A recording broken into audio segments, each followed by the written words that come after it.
Muy buenas noches, Telemedellín los está saludando desde la Biblioteca Pública Piloto, que como tantas otras veces, sobre todo en época de invierno, nos acoge para poder hacer nuestro programa de frente, programa institucional del Consejo de Medellín. Hoy, como una curiosidad muy especial, sin concejales, y esto porque todos ellos pues quieren dar de alguna manera la posibilidad de que analistas independientes nos ayuden a entender a todos nosotros, televidentes que nos van a seguir hoy a través de las redes sociales y desde la señal de Telemedellín, qué fue lo que pasó el día de ayer, y que no solamente el día de ayer, sino lo que antecedió todo este proceso que culminó justamente con la renovación de alcalde, gobernador, concejales, JAL y diputados. Todo un proceso que obviamente puso al ciudadano de frente al asunto de qué hago con mi voto, cómo unido con otros, con la parte de la sociedad civil, le doy un nuevo rumbo a Medellín y a Antioquia. Y para no entrar más en preámbulos, sencillamente dejar sentado a nombre del Consejo de Medellín, de Telemedellín y desde luego estoy seguro que de mis invitados, rechazar la triste noticia que hoy se está dando al país de 11 soldados y un policía que fueron emboscados por el Ejército de Liberación Nacional, al parecer por el Ejército de Liberación Nacional, en Huicán, Boyacá. Allí hay también 6 civiles, 2 delegados de la registraduría que estaban protegiendo el proceso eleccionario en esa zona del departamento. Y ayer conocíamos también imágenes aterradoras de un desafuero de la parte de partidarios que de manera irracional de uno u otro contrincante en Puerto Nare y en Belén de Bajirá estaban absolutamente iracundos atacando las oficinas de la registraduría. Ese tipo de colombianos que queremos dejar atrás y empezar a vivir una cosa mucho más moderada, tolerante y absolutamente respetando las diferencias. En Medellín afortunadamente las cosas se dieron como a otro precio, tal como lo han mostrado con gallardía ganadores y perdedores. Y hoy de lo que queremos hablar justamente es de eso, como les decimos. Para sistematizarlo de alguna manera, hemos dicho en el promo y en las redes sociales que hoy queremos hablar con nuestros analistas sobre ganadores y perdedores en muy diferentes aspectos. Y hemos invitado al exmagistrado del Consejo Nacional Electoral, Guillermo Mejía Mejía, que ya había estado en este programa justamente aportándonos con sus luces desde el conocimiento de la estructura jurídica y electoral de la ciudad y del país en este campo del juego electoral. Y tenemos a Fernando Valencia Rivera, coordinador de la MOE, la Misión de Observación Electoral, coordinador, como les digo, en Antioquia. Y nos acompaña para terciar en el debate desde otro punto de vista, comunicador social pero experto en marketing político y gobierno, Miguel Jaramillo Luján. Algunos de ellos ustedes lo han oído, los han escuchado de pronto en radio o los han leído en prensa. Hoy lo tenemos acá gracias a su benevolencia y a sacar tiempo en el día de hoy, después de unas jornadas extenuantes, para acompañarnos en este análisis que queremos hacer de lo que sucedió en la jornada electoral. Sin más preámbulos, empecemos con usted, Fernando. Fernando Valencia Rivera, coordinador de la MOE. ¿Qué es la MOE? Muy buenas noches. Bueno, muy buenas noches para usted, para los compañeros invitados y todos los televidentes. La Misión de Observación Electoral MOE es una enorme plataforma nacional creada hace 10 años para vigilar desde la ciudadanía el curso de los procesos electorales, como un aporte a la democracia. Y digo enorme porque es que la MOE tiene 1098 observadores. Desplegamos, por ejemplo, en estas elecciones, ¿Esos 1098? No, perdón, 13.798 a nivel nacional. Ok. Y 400 para Antioquia. Dentro de eso, 142 observadores internacionales. Es decir, la MOE se nutre de otras MOE internacionales que vienen a fortalecer el proceso. Entonces eso nos ayuda a hacer un trabajo de red. La MOE tiene en realidad un grupo pequeño operativo en Bogotá, que es el que hace estudios permanentes, construye bases de datos, interactúa con las autoridades en el nivel central, y la MOE conforma plataformas regionales. Y en cada una de esas plataformas hay un número importante de instituciones. Te cuento que somos 418 organizaciones nacionales e internacionales que conformamos la gran plataforma MOE. Y tienen un aplicativo ahí que ayuda a que la gente pueda tener un voto más transparente. ¿Cómo es que se llama? La MOE tiene varios instrumentos, o sea, la MOE no solamente hace vigilancia el día de las elecciones, la MOE todo el tiempo está produciendo bases de datos, herramientas didácticas para la formación ciudadana, está produciendo mapas de riesgo, análisis, todo ese tipo de cosas. Entonces la MOE tiene varios aplicativos, tiene un sitio web para recibir denuncias, se llama pilasconelvoto.com. La MOE acaba de crear también un sistema para monitorear propaganda y eventos con el Consejo Nacional Electoral, se llama MAPE, se puede descargar como un aplicativo, y tiene el sitio web, el de www.moe.org.co, donde se puede descargar todo. O sea, la MOE construye cosas y las pone al servicio de la ciudadanía para que quien quiera las pueda descargar y utilizarlas tranquilamente.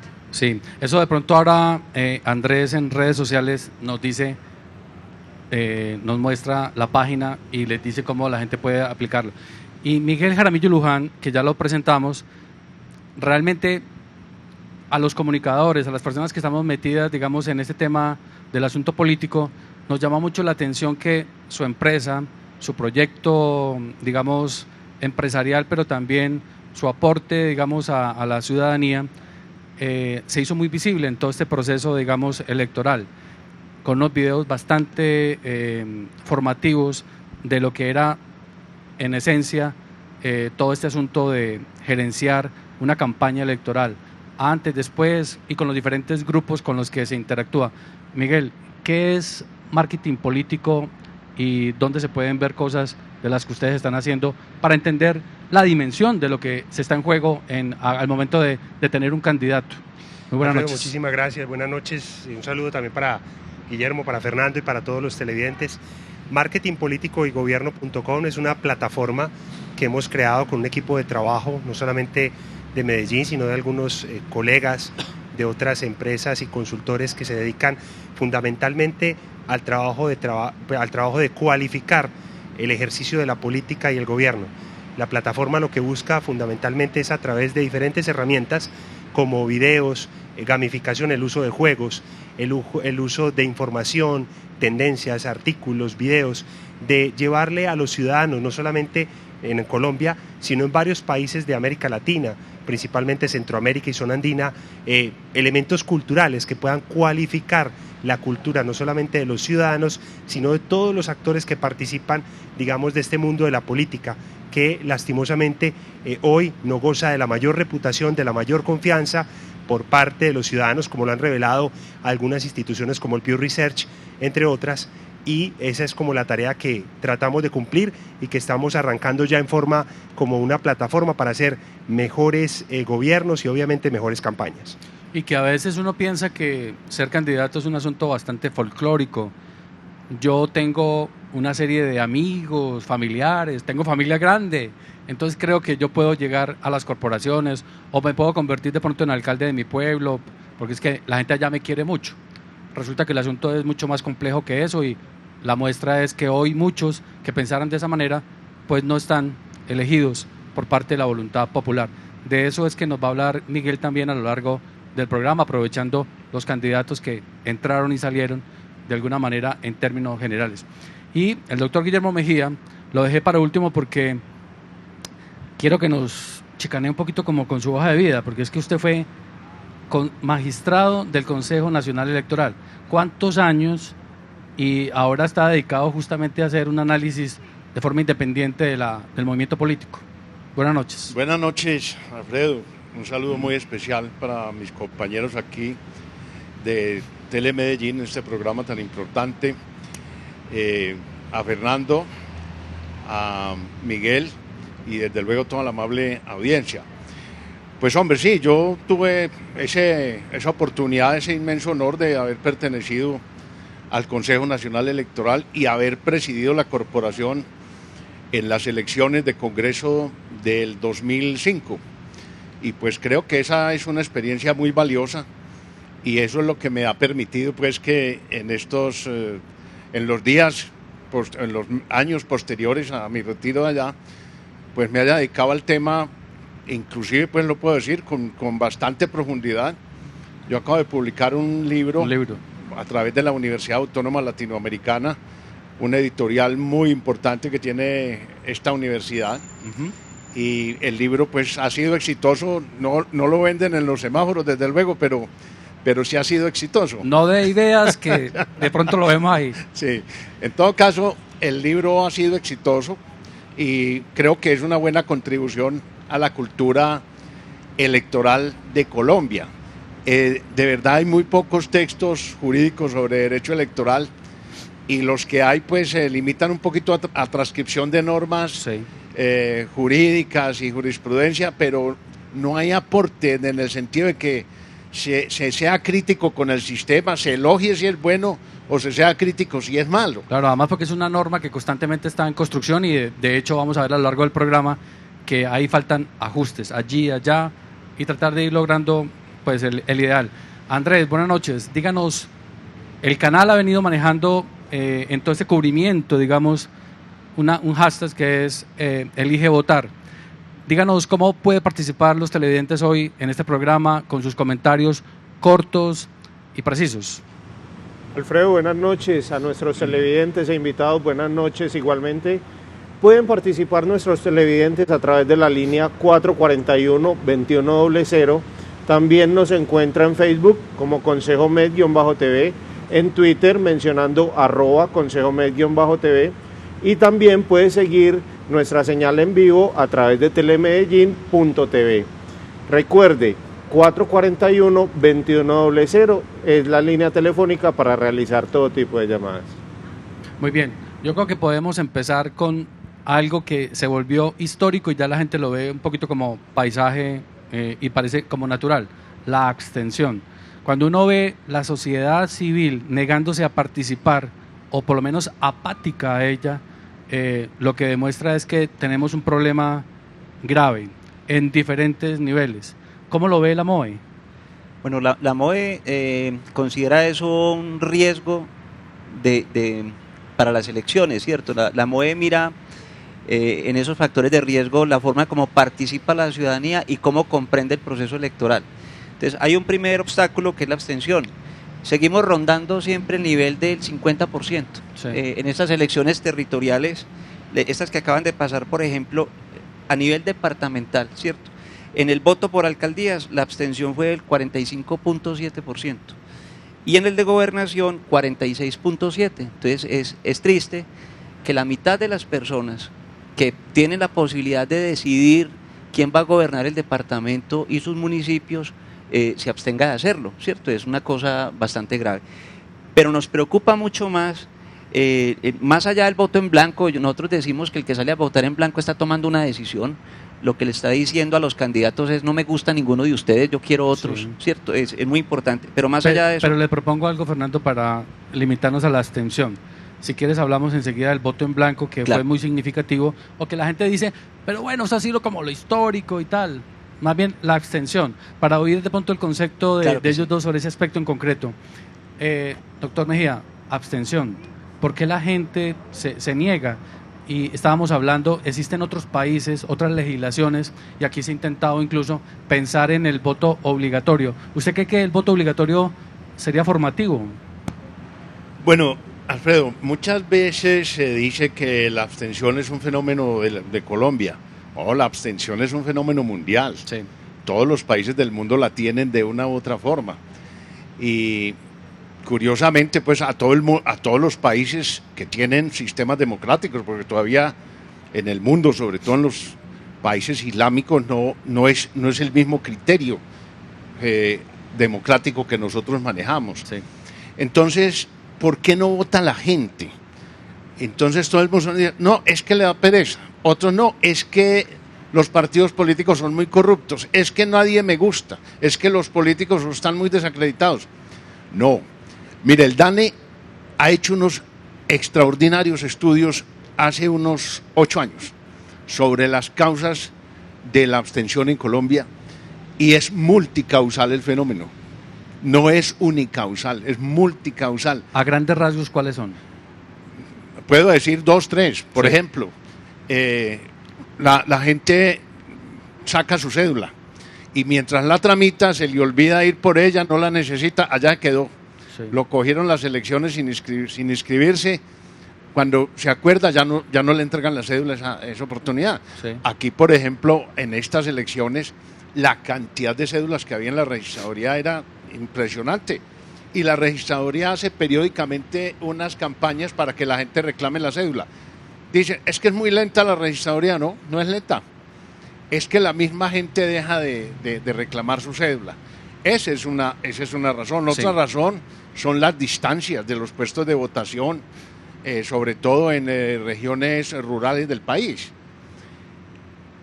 Es multicausal, le puedo enumerar 10, 15, pero la verdad es que... Uno podría pensar que el hecho de la zonificación ayudaría a que la gente, y más cuando sabemos, como estábamos hablando ahora, que cada día somos más urbanos, ¿no? Entonces calcularía uno que es que la gente todavía deja para los puestos grandes, como el estadio, para última hora las vainas, ¿no? Sí, a ver, lo que pasa es otra cosa, que en Colombia hay 21 áreas metropolitanas donde viven 25 millones de personas. O sea, Colombia es un país conurbado, en donde la gente, por muchas razones, por oportunidades, por servicios públicos inclusive.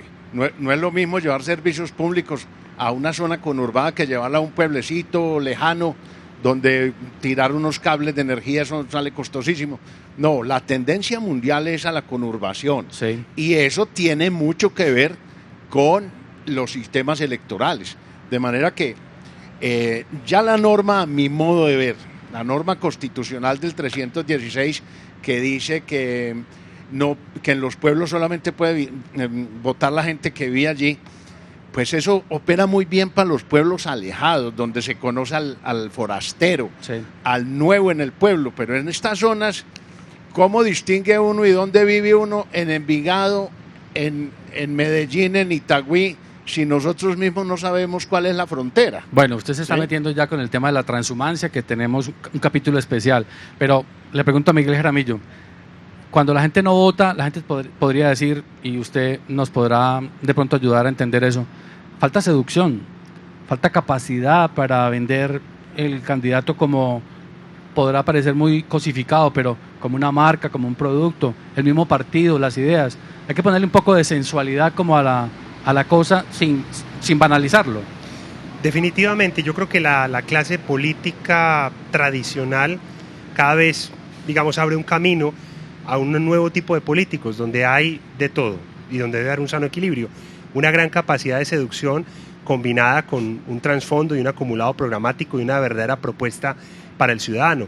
Pero en el escenario actual yo creo que tenemos muchas dificultades para cautivar los políticos más allá de lo cosmético, desde su propia capacidad expresiva, desde entender la comunicación no solamente verbal, sino la no verbal, su presentación personal, la estructuración de sus discursos son excesivamente racionales. Les falta ser mucho más emocionales, les falta ser mucho más cercanos y entender que la comunicación pública, la comunicación de gobierno, inclusive el marketing político, que muchas veces es visto como la cereza en el pastel, es una ciencia, es una herramienta que va más allá de las apariencias y que incluso ayuda y contribuye a procesos hoy ya legislados claramente en Colombia, como son los procesos de gobierno abierto, como son los procesos de transparencia y que ya no comportan simplemente escenarios donde se comunica. Y ahí meto un tema, y es el tema de las redes sociales. Ajá. Hoy las redes sociales, como ocurría en el pasado, y lo decía Marshall McLuhan sobre la aldea global, no son herramientas de comunicación, son espacios para ser ciudadano. Y allí a muchos políticos se les olvida que también existen. Y no es raro, por ejemplo, a partir del final de este proceso electoral, que muchos olviden sus redes sociales y solamente se conviertan en oportunistas para generar ese diálogo y esa horizontalidad necesaria en el esquema comunicacional político de hoy, a partir de que viene un proceso electoral y el ciudadano se da cuenta de que eso pasa, y se daba cuenta en el pasado cuando lo abandonaban y solamente iban a elecciones. Ahora se va a dar cuenta en un futuro y los políticos lo van a descubrir. Una campaña ganadora como la de Federico Gutiérrez sedujo en la calle. ¿Qué más hizo para que, digamos, incluso su publicidad, que era tan visual y era tan visible, Aquí estamos en el barrio Carlos R. Restrepo, un barrio de clase media deliberante, estrato 4 o 5. Aquí estaba Federico, pensando que había empatía con ellos, por ejemplo. Yo creo que analizar campañas ganadoras siempre va a ser fácil, pues destacar, digamos, una pero campaña... Pero desde el punto de vista de la pero, seducción de la que estamos digamos, hablando. desde el elemento seductor, yo creo que hubo un trabajo concretamente en las últimas 72 horas antes del día D, fundamentalmente desde la tarde del viernes hasta el final, hasta las 16 horas del día domingo, hubo un trabajo altamente emocional desde lo audiovisual, desde lo fotográfico, con imágenes de su familia, en el caso del alcalde electo, con imágenes de él compartiendo en un hangout, que es una cámara cara a cara, sí, con su estilo desprevenido, con su fenotipo, su cabello, el uso de su camisa y demás, que marcaron una profunda diferencia con un estilo mucho más racional del candidato que quedó en el segundo lugar, ajá, donde él incluso se atrevió a mostrar la familia por primera vez en campaña el sábado, pero igualmente en su estilo y en su forma. Y no se trata de que el candidato sea algo que no es. Definitivamente a Federico Gutiérrez le quedaba más natural una bicicleta, caminar la calle, la manga de camisa, el cabello como lo tenía, sino, digamos, de buscar la emocionalidad y buscar ese feeling con el elector donde se conecte todo ese acumulado programático y se pueda presentar al ciudadano la posibilidad de construir de manera conjunta. Muy bien. Mariela Balbuena desde el barrio Belén. Morelia, perdón. Morelia Balbuena. Morelia, qué pena contigo. Sí, señor. Cuéntame, ¿cuál es tu observación, tu pregunta, tu comentario? Bueno, de pronto con los diferentes candidatos, ¿cierto? Las propuestas, de pronto, algunas muy atractivas para todos nosotros, pero otras muy derrumbadoras. Entonces, eso hace que el mismo elector se desanime. Vimos muchas falencias en algunos puestos de votación y es todavía ese mismo imaginario de la gente del voto que tienen que hacer por necesidad, ¿cierto? Por la venta, por la compra, bueno, en fin, ese montón de cosas que no deben suceder en la actualidad porque estamos en un Medellín de tecnología. Sí. ¿Y tu inquietud, Morelia? Me parece... comentarios como lo pasó. Sí, señora, muchísimas gracias por su llamada. Miren ustedes, hoy contamos con este certificado que mucha gente lo fue a buscar y marcó eso de cualquier manera porque no había interés realmente por votar por nadie, sino detrás de los estímulos. Esa de pronto es un papel muy pobre a la hora de votar. El papel del ciudadano es muy valioso. De esos que queremos hablar cuando regresemos ahora de unos mensajes institucionales, hablaremos de otros aspectos que son fundamentales a la hora de entender qué fue lo que pasó ayer y desde antes en este proceso electoral en Medellín.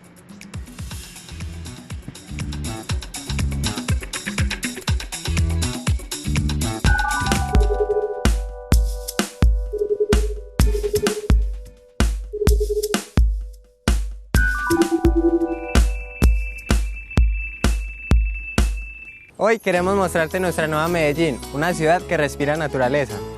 Nuestra nueva Medellín tiene el Jardín Circunvalar, una intervención urbana del actual gobierno para proteger las laderas de la ciudad. Tiene 8 ecoparques, 36.000 nuevos árboles, barrios sostenibles y un gran camino de la vida. Estos son los hechos de nuestra nueva Medellín. Medellín, todos por la vida. Esta semana en De Acuerdo, el Consejo aprobó la Política Pública de Salud Bucal para Medellín, una iniciativa que busca generar y asegurar recursos que permitan sostener las estrategias en salud oral. Presentados los avances del programa Salud en el Hogar, los concejales solicitan que este continúe atendiendo a la población más vulnerable. En sesión plenaria fueron presentados los avances de la búsqueda en la escombrera. Los concejales destacan su significado a modo de reparación de las víctimas y esclarecimiento de la verdad. De Acuerdo, este miércoles 28 de octubre a las 8:30 de la noche por Telemedellín. Aquí te ves en sus 18 años.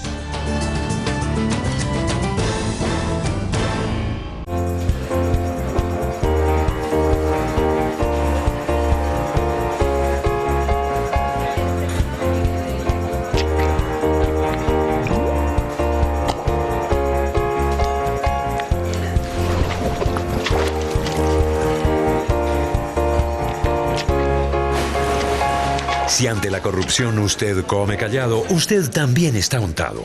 Usted tiene que ver. Participe. Prevenga la corrupción. Utilice los mecanismos de participación ciudadana.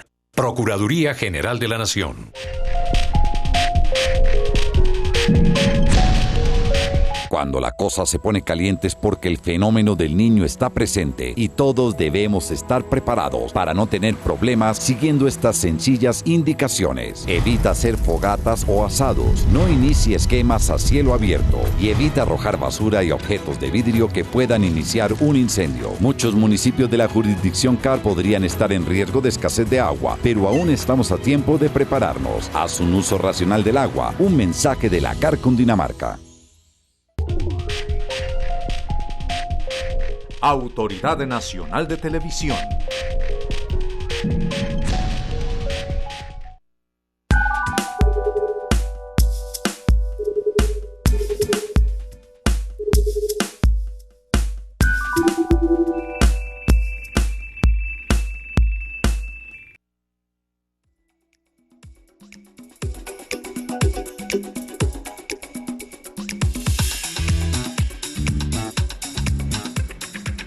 Muy bien, este es De Frente, haciendo un cierre, un colofón de lo que fue la jornada electoral ayer en Medellín, y habíamos dejado un tema pendiente, el tema del voto en blanco. ¿Por qué la gente vota en blanco todavía, Fernando? Bueno, yo creo que, así como decía ahorita el doctor Mejía, de las razones para la abstención, hay muchas razones para el voto en blanco, pero de todas maneras nos parece muy interesante que sea una opción que vaya tomando fuerza. Yo creo que el antecedente que se presentó en el municipio de Bello en las pasadas elecciones fue una cosa muy ilustrativa. Marcó un hito. Claro, porque existía el mito de que el voto en blanco se le sumaba al que iba ganando, y eso se repetía como si fuera una realidad, hasta que en Bello se demostró que era posible derrotar candidatos que no se validaban y obligar la repetición de las elecciones, que fue lo que pasó en Bello con nuevos candidatos, ¿cierto? Sí. Independiente de lo que pasó finalmente, el desenlace, creo que eso fue un asunto de mucha pedagogía y que valdría la pena pues rescatarlo e insistirle a la ciudadanía de que votar en blanco es una forma de propiciar una manifestación ciudadana también. El mecanismo es muy complicado desde el punto de vista, desde la jurisprudencia, pues digamos. No, en absoluto. El voto en blanco es una expresión válida de la democracia. Es decirle a los candidatos que ninguno de ustedes me gusta. Sí. Entonces yo voto en blanco. Ese voto es válido y entra en el cómputo final cuando se hacen pues algunas operaciones electorales. Pero hay que distinguir, Alfredo, lo siguiente. Cuando hay una organización política que promueve el voto en blanco, sí, y se inscriben correctamente ante la registraduría, pues ese voto en blanco tiene casi las mismas connotaciones de un partido político o de un grupo significativo de ciudadanos. De manera, y es más, tienen los mismos derechos. Con derecho a reposición de votos. Al uso del espectro electromagnético, e inclusive a la reposición de votos cuando es una organización que lo promueve. Sí. Aquí en este caso, por ejemplo, vimos que, pues, a mí me asusta la cantidad de votos en blanco que encontramos aquí en Medellín. ¿Tú tienes datos ahí? De manera que, pero no hubo organización ciudadana para promover el voto ni inscriptores del voto en blanco. Ok, Fernando tiene datos que nos recuerde. Quiero aportar un dato, o sea, sumando lo que a nivel departamental se depositó como voto en blanco en las diferentes instancias de elección, es decir, para alcalde, gobernador, diputados, sí, y consejo, da aproximadamente 800.000 votos. ¿Sí? ¿Se lo quisiera cualquier partido? Claro, es decir, eso puesto en manos de cualquiera, y para Medellín, por ejemplo, recordemos que el voto en blanco incluso... Eso sacó Luis Pérez, ¿no? Es un gobernador de Antioquia, sí. O sea, es una votación para gobernador de Antioquia. Sí, exactamente. 2 senadores. 2 senadores.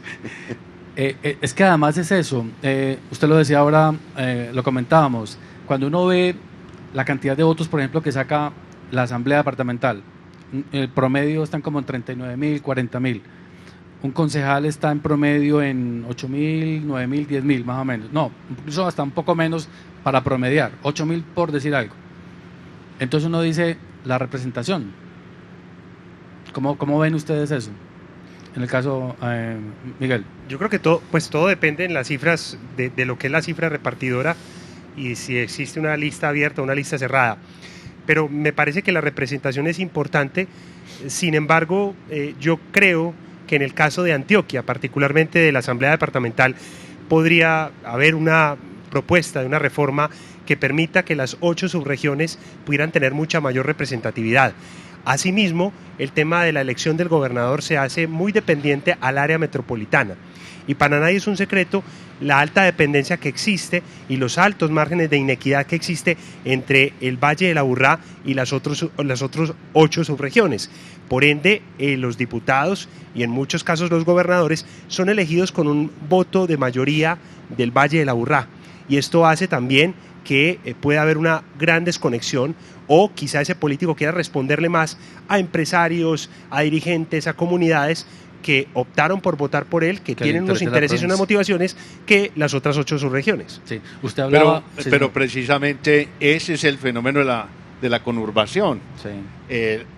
Cada vez el área metropolitana crecerá más y van a languidecer otras regiones. Por eso es tan importante la propuesta de incentivar otras regiones, el caso de Urabá, el caso del Oriente, para que toda la gente no se venga a estas áreas metropolitanas a congestionarlas. Sí. Realmente, todo tiene un límite y nosotros tenemos un límite geográfico. Aquí estamos encerrados entre unas montañas y ya estamos viendo que nos tenemos que desplazar o al oriente, digamos que el tercer piso, o en occidente el primer piso.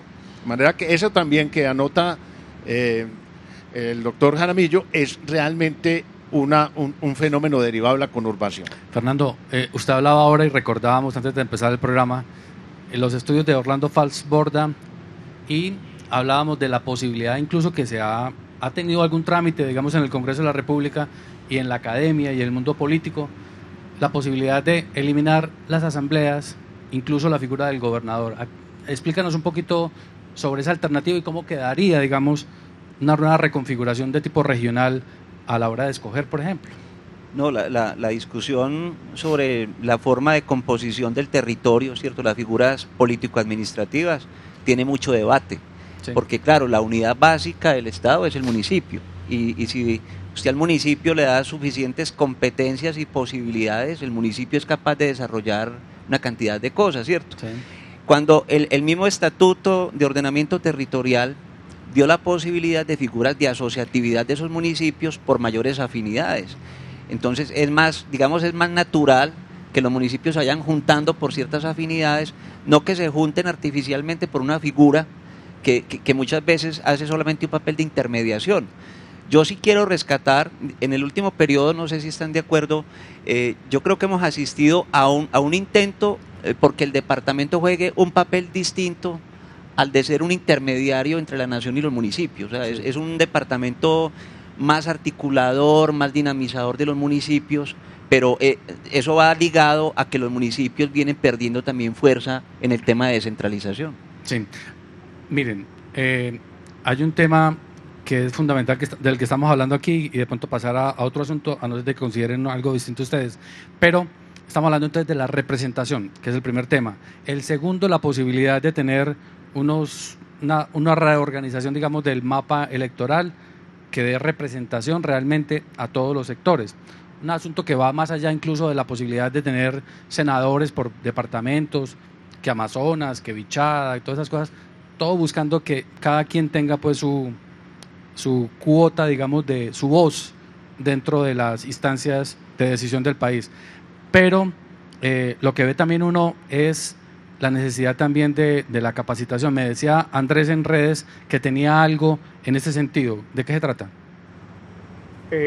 Claro que sí, Alfredo. El señor Carlos Alberto Muñoz nos pregunta que si están de acuerdo en fijar requisitos de formación académica para el caso de elección popular para evitar casos como el del presidente de la Comisión de Investigación y Acusaciones de la Cámara, quien sin tener un título profesional recibe casos de magistrados. Okay. Además, nuestro seguidor en Twitter, Felipe Cardona, manifiesta preocupación por el papeleo que queda después de las elecciones, ¿Por qué se rompe? ¿Por qué se desecha? Ok, bueno, el asunto de la formación del candidato. Tenemos la representación, pero tenemos los candidatos. El tipo capaz o la señora capaz de ser, por su formación, la persona indicada para llevar los destinos del país y de la ciudad. A ver, yo qué digo, Alfredo, hombre, en las otras ramas del poder público, por ejemplo, en el caso de la rama ejecutiva, que existe carrera administrativa, pues hombre, ahí hay una cantidad de requisitos para desempeñar cargos, e inclusive a veces muy exigentes, cargos que exigen maestrías, doctorados, etcétera. Y ni hablar de la rama judicial.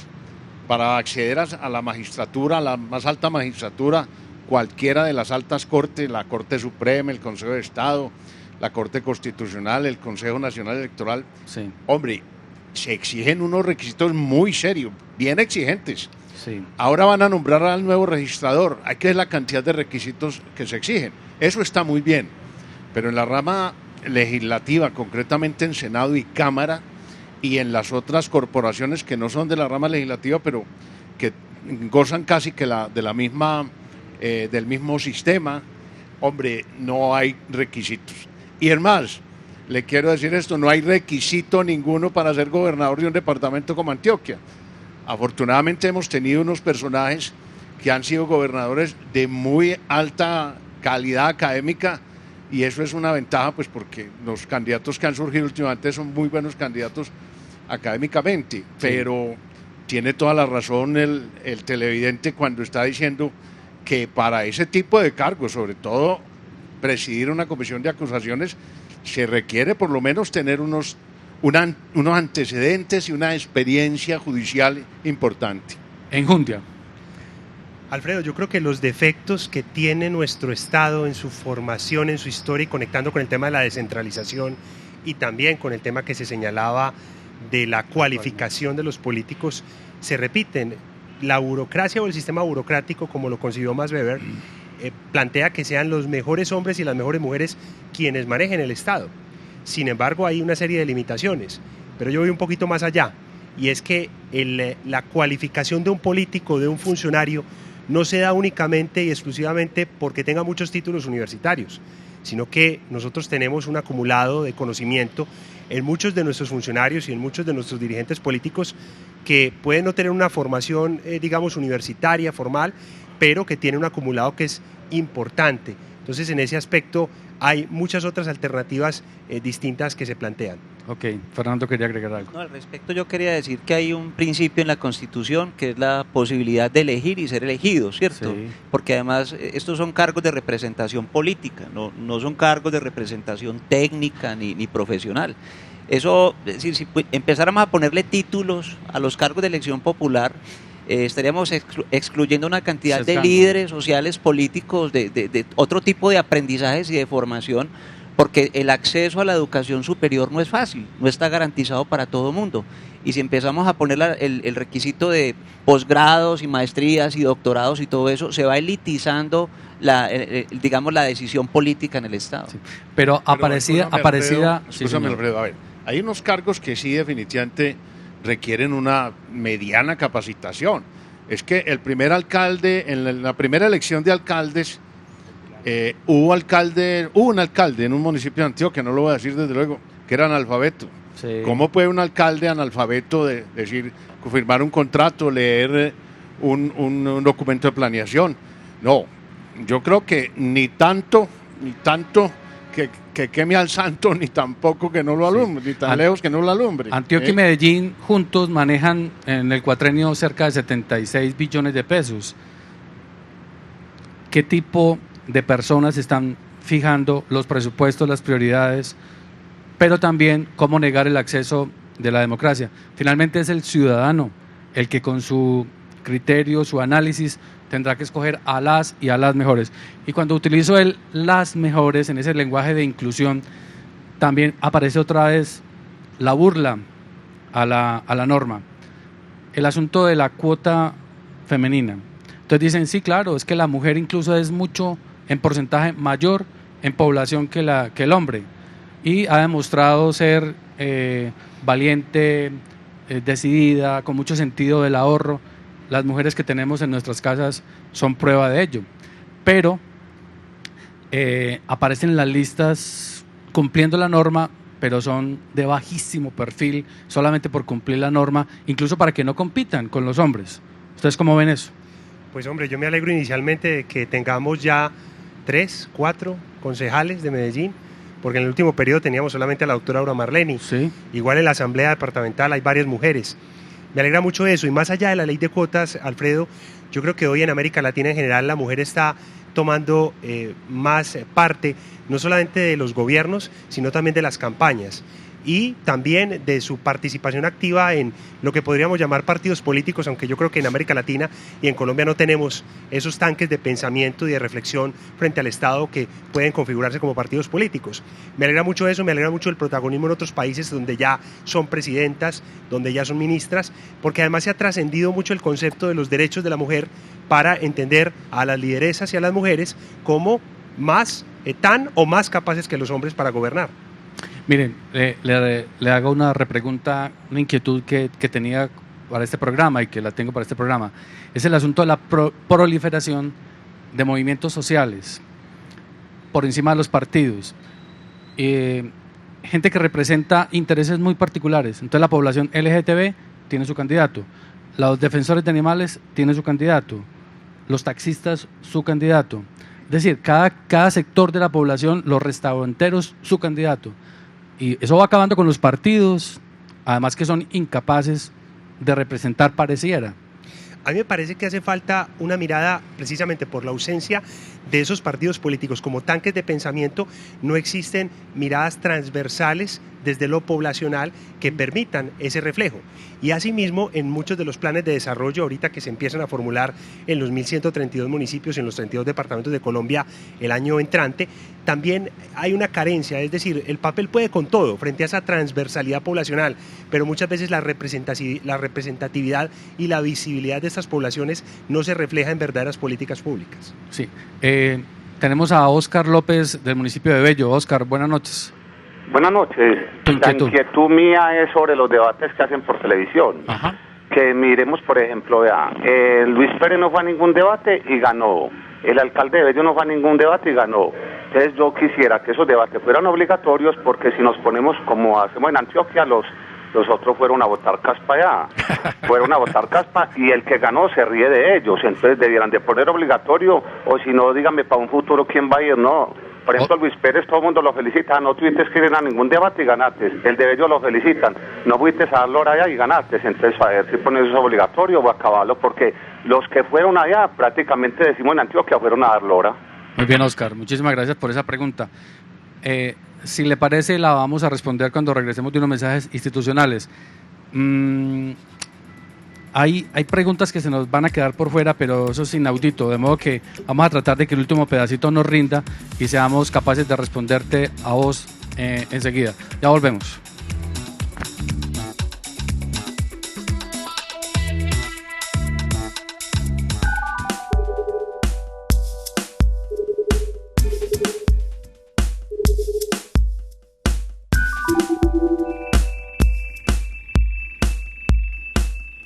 Hoy queremos mostrarte nuestra nueva Medellín, una ciudad que tiene en su corazón un gran parque.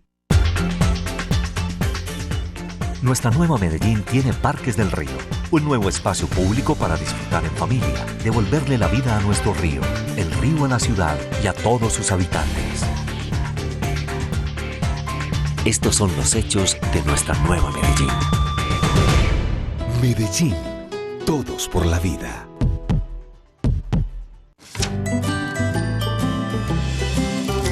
Buenas noches, Colombia. Buenas noches, niños y niñas. Hoy vamos a leer Mi Ringa, Mi Ronga, de Rafael Pombo. Mi Ringa, Mi Ronga, la gata candonga, va a dar un convite jugando escondite y quiere que todos los gatos y gatas no almuercen ratones ni cenen con ratas. A ver mis anteojos y pluma y tintero, y vamos poniendo las cartas primero. Que vengan las fuñas y las fanfurriñas, y ñoño, y marroño, y Tompo y sus niñas. ¿Quieren saber el final?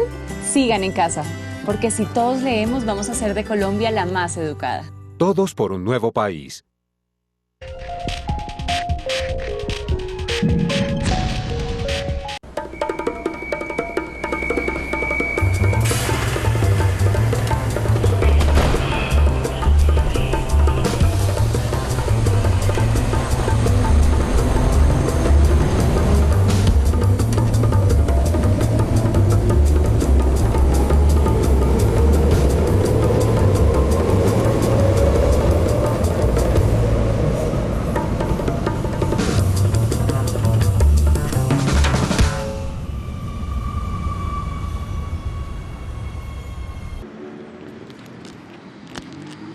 yo soy Rubén. Hace algunos años presencié la muerte de mi padrastro y decidí que mi venganza era convertirme en un buen líder y en un buen ciudadano. Y yo soy Dubán. Los violentos me hicieron abrir de mi barrio donde vivía. Para que pagara mi tristeza, decidí apropiarme de otros espacios de mi ciudad. Ese es mi parche. ¿Cuál es el tuyo?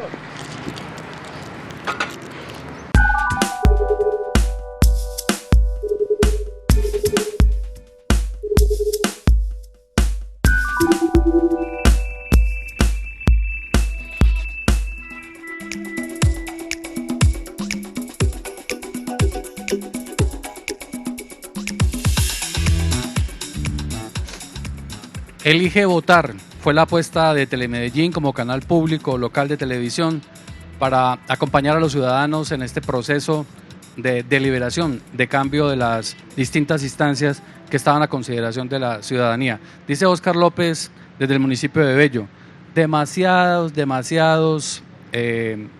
foros televisivos y la obligatoriedad no existía para que los candidatos asistieran a ellos. ¿Quiere empezar, Fernando, con la reflexión? Sí, yo creo que el tema no es la obligatoriedad, es que precisamente lo que hay que estimular es la conciencia ciudadana. A la gente se le dio la posibilidad de conocer la hoja de vida de sus candidatos, se le dio la posibilidad de estudiar los programas de gobierno que tuvieron que registrar cuando inscribieron su candidatura. Hubo una cantidad de acceso a la información, pero muchísima posibilidad de hacerlo, porque hay muchos portales, bases, videos, de todo, donde la gente podía enterarse. Yo creo que si la gente no quiere enterarse digamos, como de la propuesta, el carácter de los candidatos que hay disponibles, la obligatoriedad no lo resuelve, porque usted puede obligar a un candidato a ir a un debate y él allá puede decir cualquier cantidad de mentiras, y la ciudadanía, si no está interesada, pues simplemente va a repetir esas mentiras. Ok. Doctor Mejía, el asunto de los debates y los otros, digamos, cambió fundamentalmente la forma de hacer política. Ya no solamente es el debate político por televisión, sino las redes sociales, como lo mencionaba ahora Miguel, la plaza pública, el cara a cara, la calle. Existen muchas formas de hacer, digamos, proselitismo hoy en día. Sí, cada vez realmente es menor la cantidad de manifestaciones en plaza pública, los discursos altisonantes de los candidatos, que inclusive los candidatos practicaban la oratoria. Aquí tuvimos ejemplos de grandes oradores de plaza pública, el caso de Gaitán, Ramírez Moreno, todos estos de las épocas pasadas, pero hoy ya realmente las redes sociales, las telecomunicaciones han hecho obsoleto ese sistema y la gente no se aguanta un discurso largo. La gente le gusta que el político vaya al grano y diga exactamente qué es lo que está ofreciendo, si se puede o no se puede. Ahora, para responderle concretamente a Óscar, yo sí diría que en el caso de Luis Pérez es decir, él no quiso adrede ir a esos debates, es que lo estaban matoneando en los debates, lo estaban encerrando, entonces eso no es conveniente. Yo lo que sugeriría es que esos debates, claro, son necesarios, en los Estados Unidos son además institucionales, dentro de los partidos políticos tradicionales de los Estados Unidos, como cuando se enfrentan los dos candidatos, o los tres en algunos casos, pero es que aquí un candidato que se da el lujo de insultar al otro, y es que usted es esto y esto y esto, y ustedes dicen de usted esto y aquello, es mejor no ir a un debate de eso. Eso no es un debate de ideas. Miguel, esos debates en televisión existen de muy diversos niveles. ¿Ir o no ir? ¿Cuál sería una buena recomendación? Obviamente eso dependiendo del candidato. Luis Pérez dijo no y ganó, pero tampoco Juan Carlos Vélez decidió tampoco ir, pero tenía otra condición también. Yo creo que tendríamos que partir de la no obligatoriedad de nada dentro de un entorno democrático, ¿cierto? Por esencia, debería haber voluntariedad. Desde el aspecto técnico del marketing político, la no asistencia a un debate también es un mensaje, y también se manda un mensaje en esa ausencia, porque se omite la participación dentro de un diálogo, pero me parece totalmente factible. Hubo decisiones acertadas y desacertadas en la no asistencia a debates por parte de los candidatos, no solamente acá en Medellín, sino en procesos en Argentina, donde también el candidato Scioli dejó de asistir a un debate televisivo. por la presidencia de ese país, en Guatemala igual, y en muchos otros países de América Latina esa ausencia o presencia es un mensaje y tiene un costo que hay que pagar. Muchas veces los candidatos son tan flojos también en la expresión oral, corporal, o hay candidatos interesados más en valerse de la reputación del candidato ganador que en oportunidades no conviene asistir. Pero usted mencionaba una palabra ahora en el descanso, debates enanos. ¿Qué significa eso? Yo creo, y es mi opinión personal, que tenemos un exceso de debates enanos. O sea, hay un exceso de debates con muy poca, primero con una agenda precaria, y en esto quiero destacar el debate que hizo el jueves pasado Telemedellín en el Museo de Antioquia, una locación preciosa, y además abriéndose a temas más allá de los temas tan mediáticos como el de la seguridad, el de la movilidad, el del empleo. Y además en una conversación amena con los candidatos en otro formato, y donde afloraron incluso muchos más elementos de inteligencia emocional, de expresión corporal, de interrelación entre ellos, del estilo de gobierno, cómo se hace campaña, se hace gobierno, recordemos. Por eso yo creo que de una u otra manera no se trata de restringir, pero sí que las instituciones posicionen debates un poco más masivos, ojalá todos con presencia mediática, para que los candidatos se dediquen también un poquito más a la calle y otras cosas, y no solo asistir a debates. Muy bien, Fernando, usted quería agregar algo que no quiere dejar por fuera. Yo no quiero dejar por fuera mencionar dos cosas. La primera, que estas elecciones fueron efectivamente tranquilas en relación con orden público, y eso nos permitió concentrarnos en la vigilancia y el seguimiento de la corrupción electoral. Sí. La MOE recibió solo de Antioquia 150 reportes y casi todos asociados a 3 conductas: el tema de la participación indebida en política de funcionarios públicos, el tema de la corrupción del elector, la compra de votos y la entrega de regalos, y el uso de propaganda en lugares prohibidos, está prohibido. Y la segunda cosa que quiero señalar con fuerza es que creemos que hay que insistir en la pedagogía electoral. Sí. Hay muchísimo voto no marcado y voto nulo, es que son demasiados. O sea, para gobernación, por ejemplo, estamos hablando de 258.700 votos no marcados y estamos hablando de 53.500 votos nulos. Eso es un caudal enorme, ¿cierto?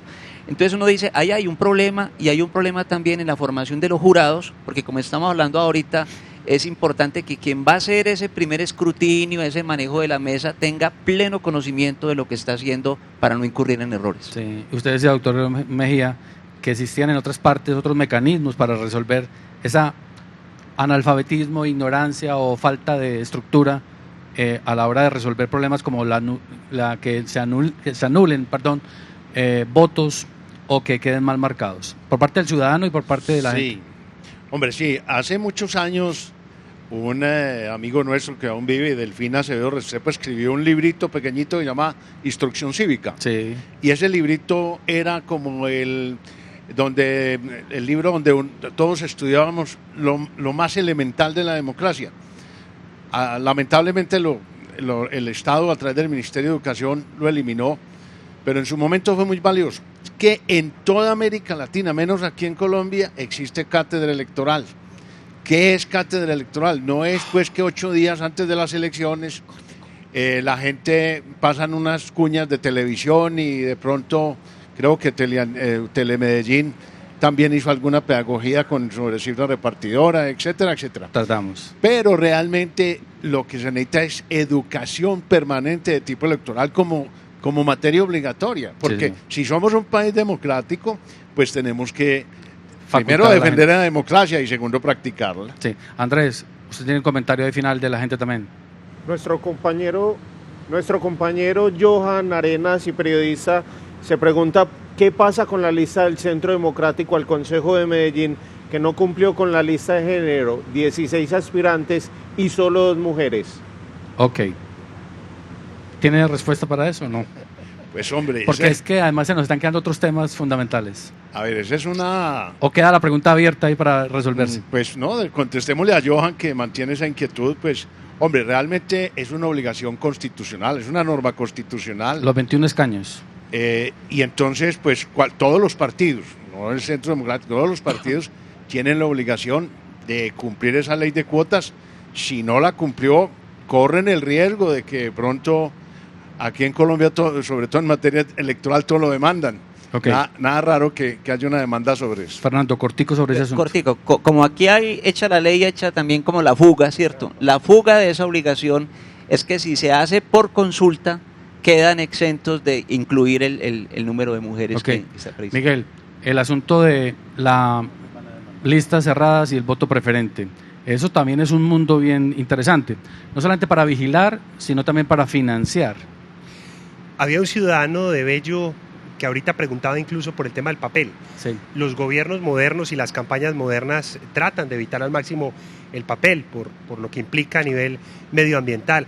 Y yo creo que cada vez más este tipo de sistemas resultan aparatosos para el elector, resultan complejos de entender, digamos por las condiciones sociales, de edades y por la poca familiaridad que existe con los sistemas electorales, sobre todo porque el ciudadano se conecta con estos temas ya sobre la parte final e incluso con muchas de estas campañas pedagógicas y esfuerzos no se logra llegar sino a un pequeño porcentaje. Por eso, a pesar de la gran cantidad de medios que tenemos, creo que nuestro sistema electoral se debe modernizar un poco más y debe, al igual que en el tema de gobierno, generar cada vez más mecanismos de participación que generen menos papel y que lleven un poco más a lo electrónico y al tema del gobierno abierto. Sí, y se nos quedaron por fuera ese otro tema tan interesante que es el voto el umbral y la cifra repartidora.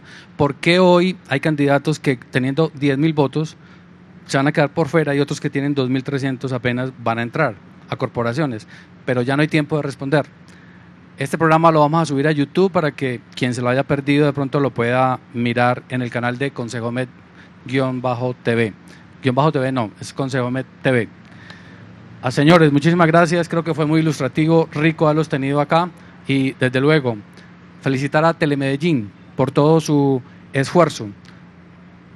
El equipo de producción que ustedes nunca ven se la jugó nuevamente y gracias a ellos, a la gente que está en el máster, detrás de las cámaras, las luces, los sonidos, a todos ellos, maquillaje, todas esas personas, muchísimas gracias porque permitieron que los realizadores, los periodistas, incluso nuestro gerente pudiera acompañar y llevar una producción de acompañamiento en la jornada electoral. Muy buenas noches y los esperamos el miércoles, cuando estaremos discutiendo en sesiones del Consejo el presupuesto para el 2016. Buenas noches.